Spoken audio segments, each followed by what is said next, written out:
আমি আবার বুঝিয়ে দিতেছি। বলছে কি Halima gets up early, Halima তাড়াতাড়ি ঘুম থেকে ওঠে। আন্ডারলাইনটা কার নিচে?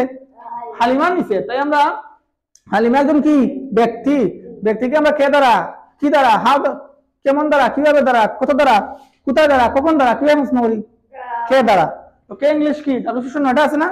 9টার মধ্যে কে কাক কি দ্বারা বোঝায়? হু দ্বারা নাকি? হু দ্বারা, হ্যাঁ তাই না? তো হু গেটস আপ আর্লি, কে তাড়াতাড়ি ঘুম থেকে উঠে, এবার বলবে না? তারপরে আছে Laila is a student, Laila একজন শিক্ষার্থী। আয়ারল্যান্ডে কার নিচে? স্টুডেন্টের নিচে। তো লায়লা একজন কি প্রশ্ন করব আমরা হোয়াট দ্বারা, তাই লিখছি what is Laila, direction plus auxiliary verb plus subject plus question mark. তারপর কি হি গোস টু স্কুল, সেই স্কুলে যায়। আয়ারল্যান্ডে কার নিচে? স্কুলের নিচে। তো স্কুলের স্থান না, আমরা কি বলবো? সে কোথায় যায়, সে কোথায় যায়। হোয়ার দ্বারা প্রশ্ন করব, হোয়ার ডাজ হি গো। তো হোয়ার লিখছি ডাইরেকশন, তারপর অক্সিলারি ভার্ব কি লিখছি? আমরা জানি প্রশ্ন করতে হলে কি করা লাগে, এই স্ট্রাকচারে লেখা লাগে সবগুলো sentence, direction plus auxiliary verb লাগানো লাগে plus subject plus object plus question mark.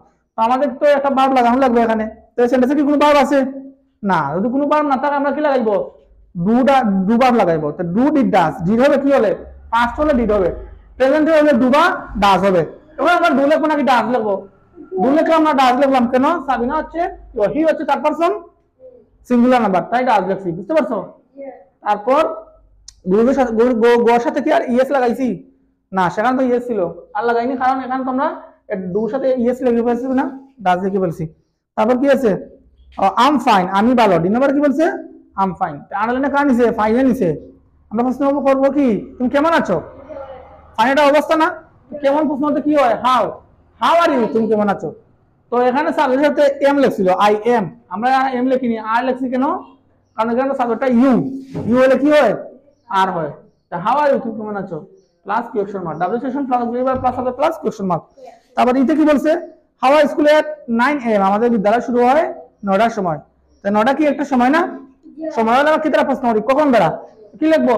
when does your school start, কখন তোমার বিদ্যালয় শুরু হয়। দেখো তো আছে নাকি, ডাবলিউশন আছে প্লাস অক্সিলারি ভার্ব আছে প্লাস সাবজেক্ট আছে প্লাস বাকি অংশ প্লাস কোয়েশ্চন মার্ক আছে না? আমার প্রশ্নটা হচ্ছে এখানে আমরা কি লিখি? স্ট্রাকচার ডাবলিউশন লিখি, তারপর অক্সিলারি ভার্ব লিখি। এই সেন্টেন্সে কি কোনো অক্সিলারি ভার্ব আছে? না। না তাহলে আমরা কি লিখি? ডু ভার্ব থেকে লিখি। তো ওখানে ডু লিখবো নাকি ডাজ লিখবো নাকি ডিড লিখবো?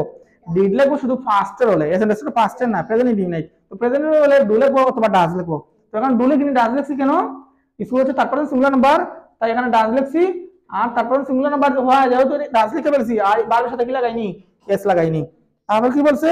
এফ নাম্বারে Sabina went to market, Sabina বাজারে গিয়েছিল। এটা